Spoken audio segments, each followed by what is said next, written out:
വിവരവും വിദ്യാഭ്യാസവും ഒക്കെ ഉള്ള ഒരു മുൻ കേന്ദ്രമന്ത്രിയായിരുന്ന രാജീവ് ചന്ദ്രശേഖരൻ പറഞ്ഞ ഒരു കാര്യം നമുക്കൊന്ന് ചെക്ക് ചെയ്തേക്കാം.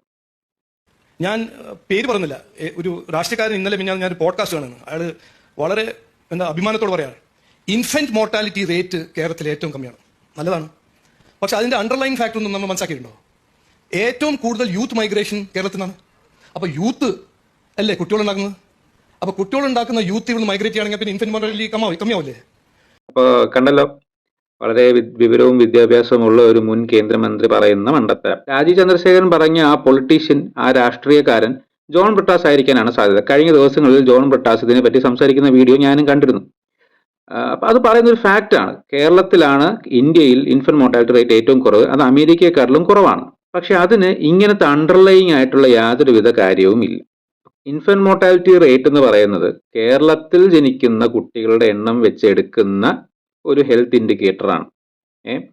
അതിന് കേരളത്തിൽ പുറത്ത് അല്ലെങ്കിൽ ഇന്ത്യയുടെ പുറത്ത് ജനിക്കുന്ന കുട്ടികളുമായിട്ട് യാതൊരുവിധ ബന്ധവുമില്ല.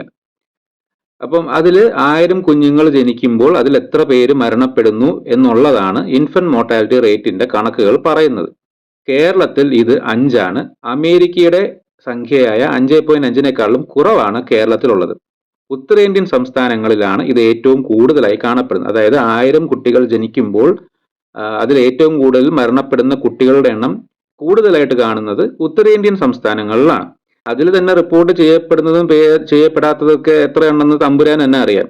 അതുപോട്ടെ, നമുക്ക് റിപ്പോർട്ട് ചെയ്യപ്പെടുന്ന എണ്ണം നോക്കിയാൽ പോലും ഉത്തരേന്ത്യൻ സംസ്ഥാനങ്ങളിലാണ് അത് കൂടുതൽ, എസ്പെഷ്യലി ഉത്തർപ്രദേശ്, മധ്യപ്രദേശും ഛത്തീസ്ഗഡും. ഇപ്പൊ രാജീവ് ചന്ദ്രശേഖരൻ ഇങ്ങനെ ഒരു സ്റ്റേറ്റ്മെന്റ് അടിച്ചത് ഒന്നി അയാൾ ഒരു തിരുമണ്ടനായതുകൊണ്ടാണ്, അല്ലെങ്കിൽ കുത്തിത്തിരിപ്പുണ്ടാക്കാനുള്ള സ്ഥിരം ചാണകബുദ്ധി.